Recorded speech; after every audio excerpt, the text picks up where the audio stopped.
Hello, and thank you so much for tuning in today. I have been receiving the question of what exercises can I do if I am in a wheelchair? And I've also been receiving questions like, what exercises can I do if I'm sitting all day? Whether that's on the couch, or if you're at work, or if you're in bed. And I really wanted to create a podcast episode about this because so often when we sit the majority of our day, regardless of the reason, regardless of if that's because we're at work and just crazy busy, or if we're in a wheelchair or on our couch or in bed, when that's the case, we often feel like there's nothing we can do, that there's no exercises that we can do, and therefore we're just kind of stuck in this position. And the longer we're stuck here, the longer we stay in this position, the more we might regress and we're not going to reach our goals. And it's just this downward spiral of emotions and frustration and feeling defeated.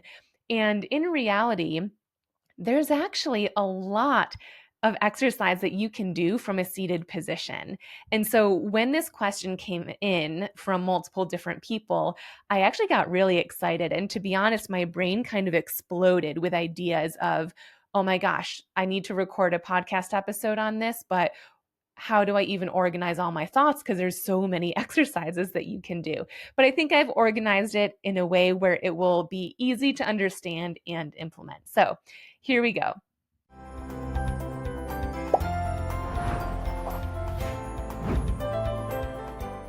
The first thing that I want you to mentally understand and just wrap your head around is the fact that you can exercise in a seated position.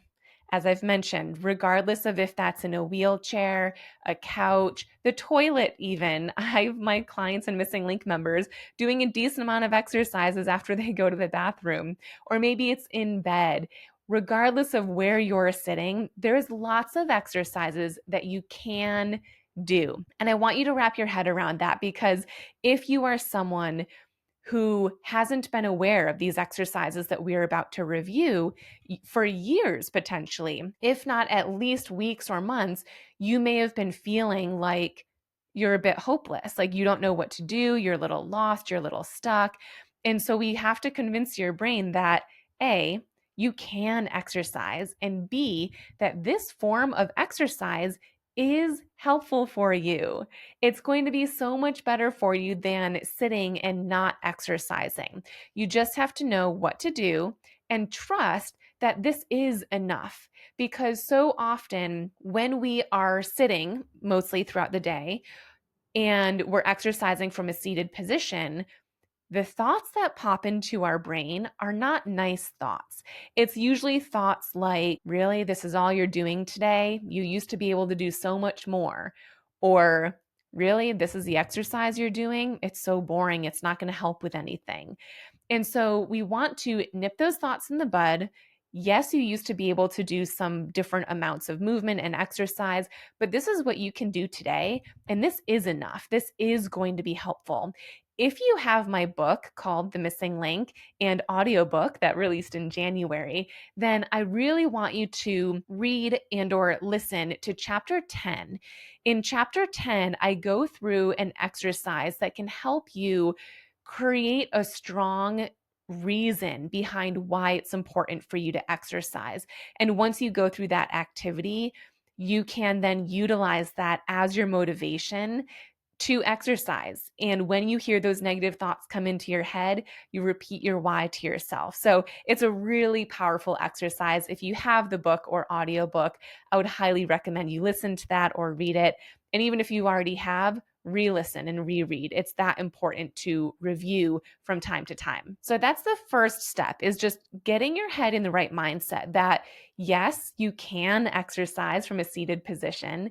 And yes, it is helpful. Your brain might try to tell you otherwise, especially if you don't enjoy exercising, but it is helpful. So now let's get into what can you do, because that's really what the question was that I keep receiving is, what can I do from a wheelchair? What can I do from a seated position? And my first question back to you would be, What can you move? Because this is going to be different for everyone, but what can you move? Even if it's a little bit, and I truly mean a little bit, what can you move by at least 1 centimeter or more? Does your ankle move? Do your toes move? What about your knee? Does it straighten or bend at all? Can you lift your leg? Does your knee come up towards the ceiling by 1 centimeter or more? What about your core? Can you go from a relaxed position in the back of your wheelchair or the back of your chair up to a sitting upright position, unsupported from the back of the chair? Can you move your arms? Can you reach overhead? Can you reach forward? Can you reach to tap your shoulder? What body parts can you move? And then let's start there. That's really where we want to be focusing first. And you can also think, just because you might be in a wheelchair doesn't mean you can't stand and walk. Can you stand up? Can you sit down safely without plopping? Can you take steps? So make a list, whether it's a mental list or a physical list, make a list of what you can do. What body parts can you move? And then start there. So for today's purpose, I'm going to start low and then work our way up. So we're going to start with the legs. So if you can move your legs, then we want to start with leg-based exercises. And let me preface all of these exercises by first sharing that seated exercises are a fantastic way to exercise. In fact, if you're a missing link member of mine or one of my one-on-one clients, you know that most of the exercises that I have you start with and even continue with for years are seated. And the reason for that is because when you're exercising from a seated position, you don't have to worry about balance. And so often, when we're exercising in a standing position, which definitely has a time and place for, but when we're standing and exercising, it requires balance and strength. And if our goal is to work on strengthening, but your balance is so far off from being quote unquote normal, then you're not going to get the most out of your strengthening exercises because your body is trying so hard to balance, even if you're using a mobility aid. So I really enjoy seated exercises, even if you're someone who doesn't use a wheelchair, doesn't use any mobility aid, and you're able to walk. I kind of got off on a tangent there, but let's get back to if you can move your legs. What part of your legs can you move?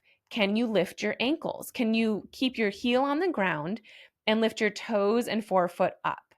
Now, this could be really challenging, especially if you have foot drop, but if you are able to do that, even by 1 centimeter, that is an exercise that you can do. Keep your feet flat on the ground to make the exercise a bit easier. Move your feet away from you, so straighten your knees a bit, and then slowly lift the forefoot and toes up off the ground. Heels stay down, and then slowly lower back down. And you can do that one foot and then the other, or both at the same time. But that's going to strengthen your ankles to reduce foot drop. And not only that, it can really help with circulation. So if you are sitting a lot and you are noticing that your ankles or calves or feet are swelling, this could be a really good one for you. And we can also focus on wiggling our toes. Can you wiggle your toes? If so, or even if not, that is a fabulous exercise to do. It can help with circulation, but it also really helps with balance. If we are unable to wiggle our toes, typically our balance is pretty off. So just wiggling your toes can be a great exercise that you can do from a seated position. So we got our toes, we've got our ankles. Next up could be our calf muscles. So can you have your feet on the ground and lift your heels up as high as you can, and then lower your heels back down? And then your heels come up and down. And that would be a great exercise for your calf muscles. This can help with standing, it can help with walking, and it can help with circulation.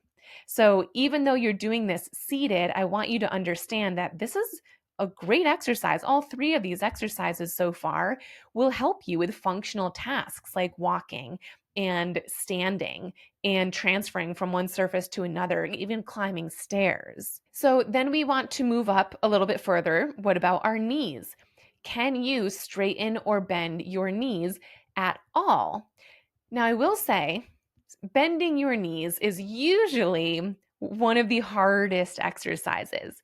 And the reason I want to share that is because so often when my missing link members see this exercise on their exercise calendar, that it's something that they should be doing today, they often feel frustrated and like, oh gosh, this is going to be such a burden because it is challenging. I want you to go into it knowing that it's challenging, but it's normal to be challenging. For some reason, multiple sclerosis tends to attack our hamstrings, which is the muscle that bends our knee.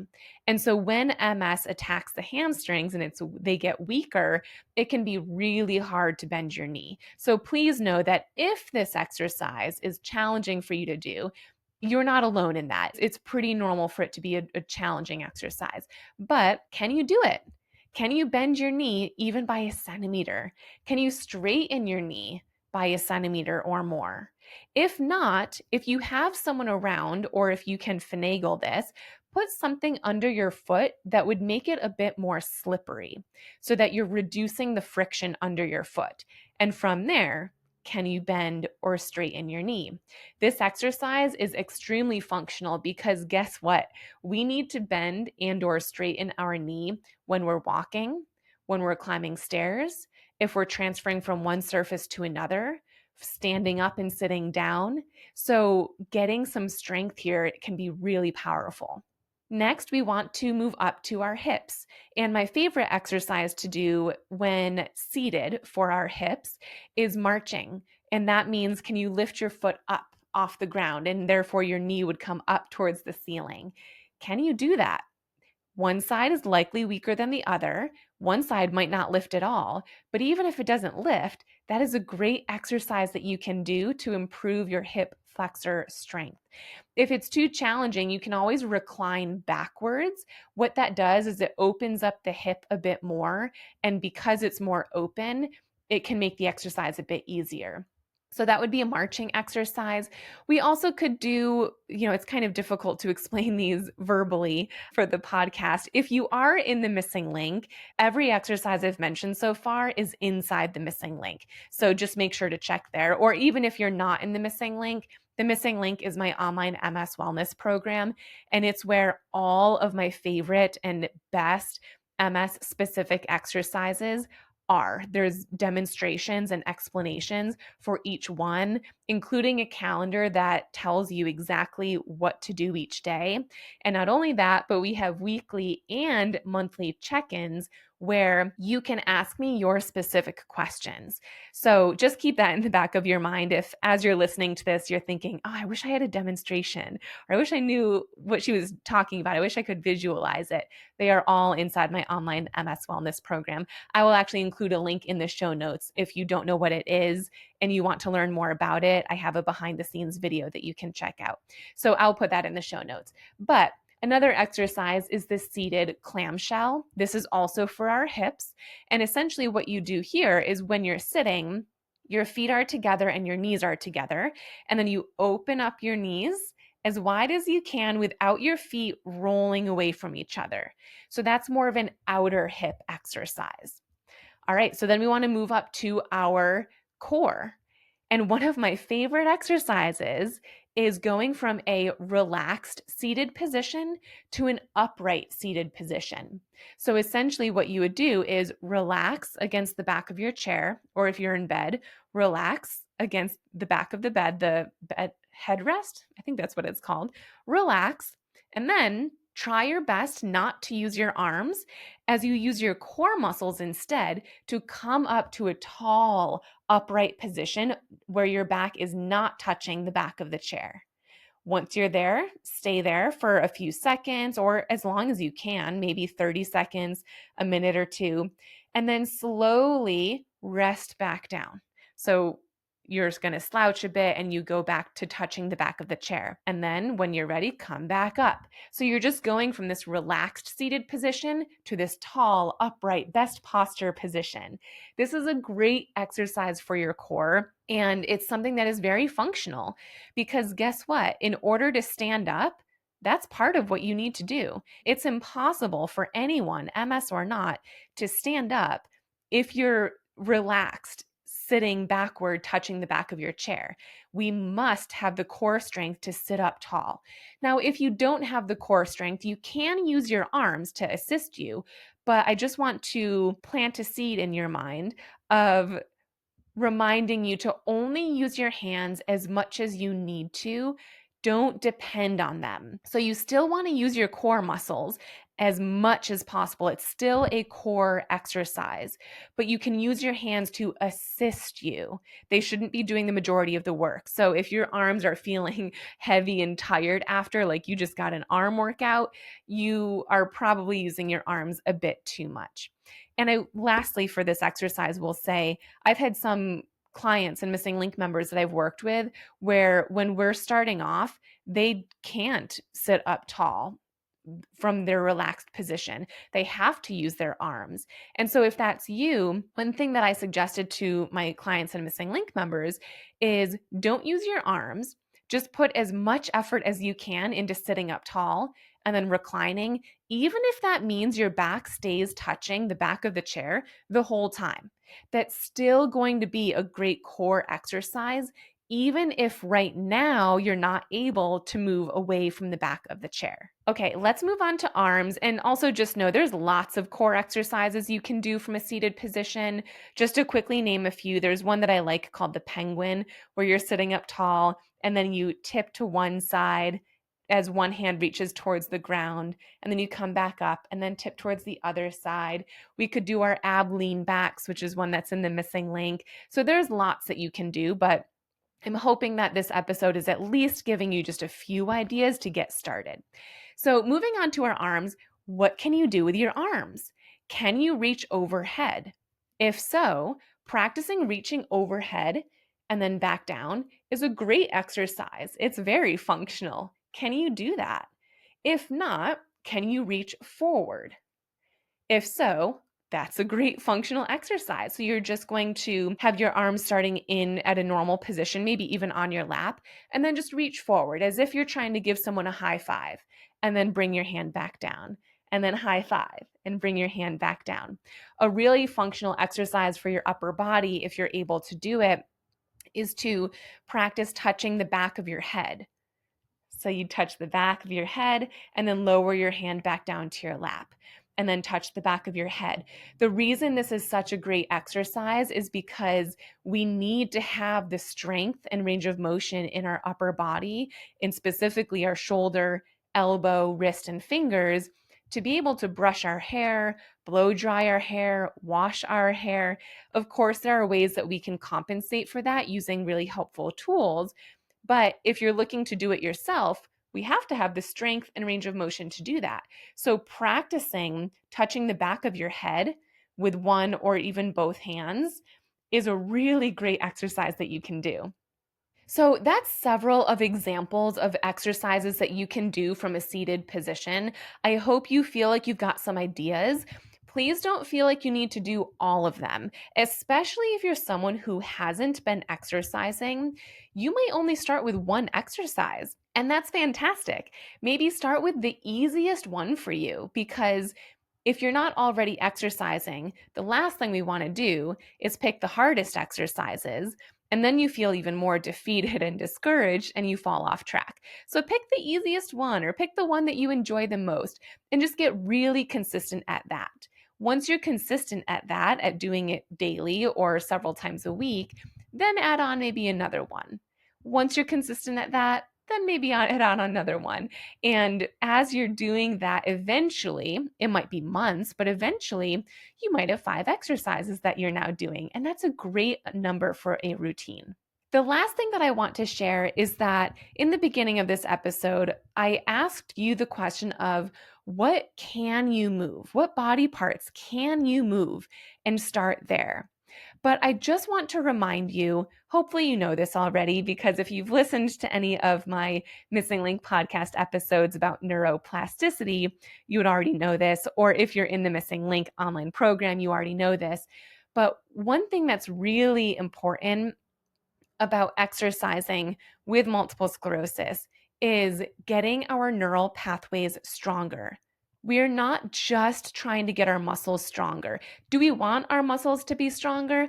Yes, absolutely. But with MS, the reason that we have muscle weakness that might be causing us to sit more often is because of the connection in our neural pathways. So, therefore, in order to get more muscle strength, we first need to strengthen our neural pathways. And one way to do that is by repeating exercises for specific body parts over and over and over again, even if you are not currently seeing movement there.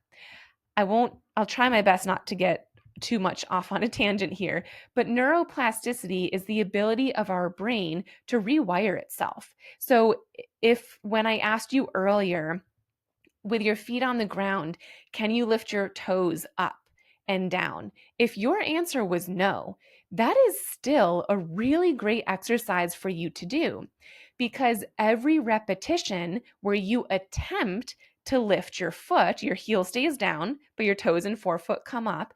With every repetition, your brain is trying to find a way to get that neural pathway working or to find a brand new neural pathway. So even if after this episode, if most of the time where I was saying, can you do this? Can you do that? If your answer was no, I would still say that the exercises I suggested are still good ones for you to do. Your brain is just going to work a bit different than someone who could move. If you could move, when I asked you those questions, with every repetition, your brain is trying to strengthen the neural pathway that's already there. It's already working, it's just not working so great.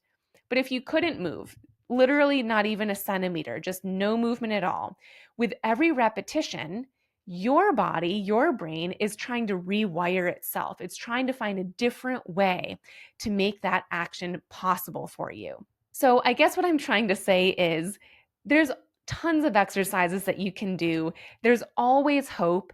And regardless of if you have a progressive disease or relapsing for MS, there's always hope. Exercise might be something that is possible for you to do from a seated position. And it might result in you being able to stand up more often, walk more often, be more functional. I have a few Missing Link members in my online program who have been able to move from a wheelchair as being their main mode of mobility to a rollator to trekking poles to now only using her trekking poles every so often. And most of the time, she's not using any mobility aid. So there's always something that you can do.